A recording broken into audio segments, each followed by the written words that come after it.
Hello दोस्तों, नमस्कार दोस्तों। आज हम बात करने जा रहे हैं डे एनआरएलएम की।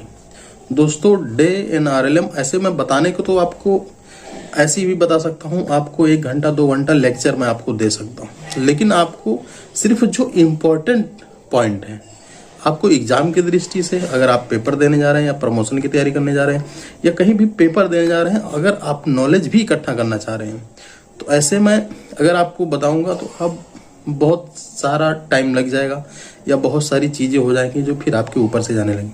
लेकिन आपको मैं सिर्फ इम्पोर्टेंट टॉपिक, जो इम्पोर्टेंट वर्ड है, वो मैं आपको बताऊंगा डे एनआरएलएम के बारे में। देखिए दोस्तों, अगर हम इसकी बात करें तो जो ये स्कीम है, पहले SGSY लोन स्कीम था, स्वर्ण जयंती स्वरोजगार योजना, लेकिन अब इसी का जो नाम बदल के वो रख दिया गया डे एनआरएलएम, दीनदयाल उपाध्याय अंत्योदय योजना, नेशनल रूरल लाइवलीहुड मिशन। तो ये जो फुल फॉर्म है, कभी कभी डे एनआरएलएम का भी पूछ लिया जाता है, तो वहां पे आपको दीनदयाल अंत्योदय योजना, ये इतना पॉइंट आपको याद रखना है। और नेशनल रूरल लाइवलीहुड मिशन, राष्ट्रीय आजीविका मिशन, तो ये चीजें राष्ट्रीय ग्रामीण आजीविका मिशन। तो ये जो इसमें आपका 1 नंबर का जो टॉपिक है वो यही है, इसका फुल फॉर्म आपको याद रखना है दोस्तों। उसके बाद अगर हम इसको इम्प्लीमेंट किया गया था 1 अप्रैल 2013 में, ये पुराना SGSY जो लोन स्कीम था, स्वर्ण जयंती स्वरोजगार योजना, उसको रिप्लेस करके डे एनआरएलएम कर दिया गया दोस्तों। और ये अभी हर बार बदलता आ रहा है। ये 20 जुलाई 2022 में फिर इसको कन्वर्ट किया गया, इसको मॉडिफाई किया गया, जो इफेक्ट में आया है दोस्तों। इसका जो मेन उद्देश्य था डे एनआरएलएम, इसको क्यों लाया गया दोस्तों? देखिए, डे एनआरएलएम अगर हम देखें, अगर हम बात करें तो डे एनआरएलएम का जो मेन उद्देश्य था, उसका उद्देश्य था कि जो ग्रामीण गांव एरिया में रहने वाले लोग हैं, उनका जो गरीबी है उनको हटाया जाए, गरीबी को दूर किया जाए। कैसे दूर किया जाए? डे एनआरएलएम का जो स्कीम लाया गया, इसके तहत उस जो गरीबी है उनको दूर किया जाए। और खासकर जो महिलाएं, जो इनका मेन उद्देश्य था, वो था जो महिलाएं हैं उनको इस SHG डे एनआरएलएम के तहत लाके जो गरीबी जो जी रहे हैं, गरीबी जीवन यापन कर रहे हैं, उसको रिमूव किया जाए, गरीबी हटाया जाए। इनको जो फाइनेंशियल सर्विस है वो प्रोवाइड कराया जाए, जाकि इनके जो आजीविका जीवन यापन जो चल रहा है वो अच्छे से चले।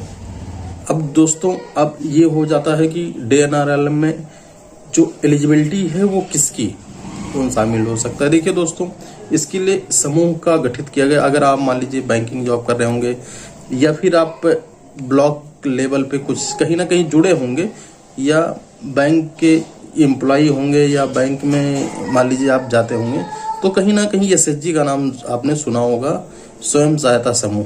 तो इसमें जो है दोस्तों, महिलाएं बढ़ चढ़ कर हिस्सा ले रही हैं। मेनली उन्हीं का उद्देश्य था कि महिलाओं को जो गरीबी है, खासकर उन्हीं का जो है दूर किया जाए वो गरीबी को। तो दोस्तों, जो महिलाएं थी, इसमें समूह का गठित करना था। इसमें जो महिलाएं थी, ये मिनिमम इसमें जो होते थे वो 10 से मैक्सिमम 20 हो सकते थे, 20 हो सकते थे। ये बहुत इंपॉर्टेंट क्वेश्चन, इसको आप नोट जरूर करिएगा कि जो SHG में महिलाएं हैं वो मिनिमम कितना हो सकती हैं। मिनिमम 10 होंगी और मैक्सिमम जो हो वो 20 होंगी। लेकिन आपको ये चीज ध्यान रखना है कि जो मिनिमम महिलाएं 5 भी हो सकती हैं, मैक्सिमम 20 भी हो सकती हैं। अब जो 5 महिलाएं होंगी, वो जो ट्राइबल एरिया, जैसे दूर दूर तक गांव है या ट्राइबल एरिया है, वहां के लिए जो एलिजिबिलिटी रखी गई थी, वहां मिनिमम 5 रखी गई थी। 5 लोग उस समूह में जुड़ सकते हैं। कई लोग ये भी सवाल कर रहे थे कि सर, पुरुष हैं वो क्या नहीं जुड़ सकते हैं? देखिए, जो पुरुष हैं दोस्तों, जैसे कि ट्रांसजेंडर हैं, या फिर मान लीजिए कि स्पेशल कैटेगरी है, या बोथ मेन वोमेन दोनों हो सकते हैं सेल्फ ग्रुप में, उसके लिए डिसेबिलिटी होनी चाहिए। मान लीजिए विकलांग हैं या ट्रांसजेंडर हैं, तो उन सब के लिए स्पेशल कैटेगरी जो होती है वो इसमें समूह में जुड़ सकते हैं।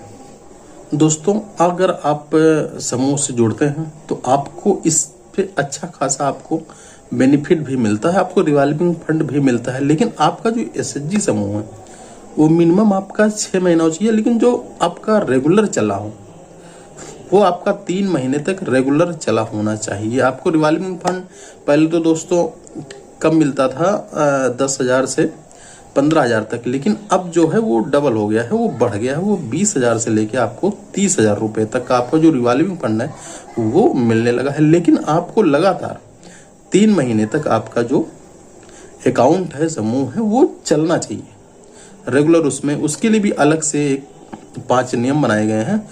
रेगुलर मीटिंग होना चाहिए, तो ऐसे टाइप के आपको 5 है, वो आपको हम पंचसूत्रा जिसको आप कह सकते हैं, वो चीज़ मैं आपको बताता हूँ। आपको रेगुलर मीटिंग होना चाहिए, पंचसूत्रा जिसका भी मैं बात कर रहा था, पंचसूत्रा होना चाहिए, रेगुलर मीटिंग होना चाहिए, रेगुलर आपको सेविंग होना चाहिए, रेगुलर इंटरनल लैंडिंग होना चाहिए, और रेगुलर रिकवरी होना चाहिए, और रेगुलर अकाउंट होना चाहिए। दोस्तों इससे आपका एक क्वेश्चन भी आपका, मान लीजिए अगर आप प्रमोशन पेपर में बैठते हैं या कहीं भी बैठते हैं या जानकारी ले चाहते हैं, तो ये क्वेश्चन आया हुआ, अगर आप बैंकिंग का एग्जाम देने जा रहे हैं तो वहां पे ये चीज पूछा जाता है। एसएसजी का एक बहुत छोटा सा क्वेश्चन होता है कि इसमें 5 आपको ये ऑप्शन दे देगा, जो पंचसूत्रा उसमें से कौन सा नहीं है। 5 तो फॉलो कर जाएंगे, मीटिंग हो गया, सेविंग हो गया, इंटरनल लैंडिंग हो गया, रिकवरी हो गई, और रेगुलर अकाउंट हो गया। तो ये रेगुलर 5 हैं वो होने चाहिए, तब आपका जो ये रिवॉल्विंग फंड और ये सब कुछ देखा जाता है, तब आपका ये माना जाता है, तब आपको रिवॉल्विंग फंड मिलता है। दोस्तों अगर हम बैंक की बात करें, बैंक का डीएनआरएलएम में या एसएचजी में क्या रोल लेता है, तो ये बहुत छोटी चीज है। आपको खाता कैसे खोलना है, आपका जो, देखिए दोस्तों पहली चीज मैं बता देता हूं, अगर जो समूह में है उसमें जिसका लोन चल रहा है, अगर किसी का भी लोन डिफॉल्ट कर रहा है तो फिर वो समूह में नहीं हो सकता। ये समूह एक जो एसएचजी का है, सबसे अच्छा रूल ये होता है कि अगर आप डिफॉल्टर हैं, बैंक के पहले से कोई लोन या कोई भी डिफॉल्टर है, तो आप उसमें ये नहीं हो सकते हैं। तो ये चीज बहुत अच्छी है। और इसका जो बैंक का है, अपना केवाईसी वेरीफाई करे, खाता खोले, अपना जो फॉर्म 60 है उसको लगाए। पैन कार्ड के लिए आपके ऊपर कोई भी दबाव नहीं डाल सकता है। पैन कार्ड आपको कोई भी इंस्टिट नहीं करेगा कि आप जोर या जबरदस्ती नहीं करेगा कि आप पैन कार्ड इसमें लगाएं। तो ये फॉर्म 60 उसकी जगह पे आप लगा सकते हैं। तो ये बैंक का जो रोल है वो बहुत अहम है, और इसको बहुत ध्यान में रखते हुए आपको जो केवाईसी है और अकाउंट ओपनिंग है, तो ये सारी चीजें अच्छे तरीके से प्रॉपर ढंग से हो, तो फिर हम खाता खोलने में आसानी हो जाती। दोस्तों आपको जो भी मैंने पंचसूत्रा बताया, तो वो पंचसूत्रा है वो आपको रेगुलर आपको फॉलो करने पड़ेंगे। आपका जो एसएचजी है वो 6 महीने का कम से कम आपको चला होना चाहिए, तब, और रेगुलर चलाना हो 3 महीना तो आपका रेगुलर चला होना चाहिए। मिनिमम पीरियड जो इसका रखा गया है ये 3 महीना तक आपका एक्टिव होना चाहिए, अच्छे से उसका जो पंचसूत्रा का पालन किया होना चाहिए। तो ये भी पूछ रहे थे कि जो इसमें फाइनेंस होगा तो सर वो कितना होगा। देखिए अगर हम क्वांटम डीपी की बात करें, मैक्सिमम लिमिट की बात करते हैं, तो आपको 1.5 लाख रुपया होना चाहिए। दूसरे साल आपका 3 लाख होना चाहिए। 3 लाख के बाद आपको तीसरा साल 6 लाख का होना चाहिए, और उसके बाद 6 लाख के ऊपर होना चाहिए जो चौथा जो डीपी होगा। तो दोस्तों ये आपके जो कॉर्पस होगा उसके ऊपर ये डिपेंड करेगा। कॉर्पस जो उसमें आपने देखा होगा, अगर आपने पढ़ा होगा, तो कॉर्पस जो होता है वो 6 टाइम 8 टाइम्स होता है, लेकिन आपको जो मिनिमम आपको लिमिट देनी पड़ेगी वो आपको 1.5 लाख रुपया ही देना पड़ेगी। चाहे वो 6 जो कॉर्पस होते हैं वो 6 टाइम हो, चाहे वो कम ही हो, लेकिन आपका जो मिनिमम है पहला साल की जो लिमिट है वो 1.5 लाख, फिर 3 लाख, फिर 6 लाख, उसके बाद 6 लाख से ऊपर। और दोस्तों अगर हम टर्म लोन की अगर बात करें, इसमें डोजेज जो हैं वो अगर पहले साल के हैं तो उसका भी जो रिपेमेंट पीरियड होगा वो 2 साल से 3 साल का होगा। जो दूसरे साल के लिए होगा वो 3 साल से 4 साल, और जो तीसरे साल के लिए होगा वो 4 साल से 5 साल, और चौथे साल के लिए वो 5 साल से 7 साल। ऐसे आप याद कर सकते हैं, 2 से 3 साल, 3 से 4 साल, 4 से 5 साल, 5 से 7 साल। दोस्तों इसकी लिमिट, आप उसको मैक्सिमम लिमिट वो हमेशा आप याद रखिए। ये आपका, देखिए दोस्तों मैं आपको थ्योरी नहीं पढ़ा रहा हूँ कि आपको मैं लिख दिया ब्लैक बोर्ड पे और आप जाके उसको नोट कर लीजिए, नोट करके कॉपी में बंद करके रख लीजिए। आपको ये चीजें अपने दिमाग में रखनी होगी, इसलिए मैं एक बहुत छोटा सा आपको 60 नोट्स कहिए तो आपको वो बताने की हमने इसमें कोशिश किया है। दोस्तों कई लोगों का ये भी उद्देश्य था कि सर ये जो डीएनआरएलएम है, ये एसएचजी है, इस सब का हमारा फायदा क्या होगा। तो ये देखिए आपके फायदे के लिए ही बनाया गया। जो आपको लोन दिया जाएगा इसका भी एक उद्देश्य होगा। आपको अपना जो कंस्ट्रक्शन है, आप अपना हाउस कंस्ट्रक्शन कर सकते हैं, टॉयलेट का कंस्ट्रक्शन कर सकते हैं, और भी ऐसी बहुत सारी चीज़ें हैं जो आप उसको कंस्ट्रक्शन के अंदर लाके आप उसको मॉडिफाई करवा सकते हैं। दोस्तों ये होता है एसएचजी। दोस्तों इसके हम सिक्योरिटी और मार्जिन की बात करते हैं। देखिए 2 टाइप के क्वेश्चन आएंगे दोस्तों।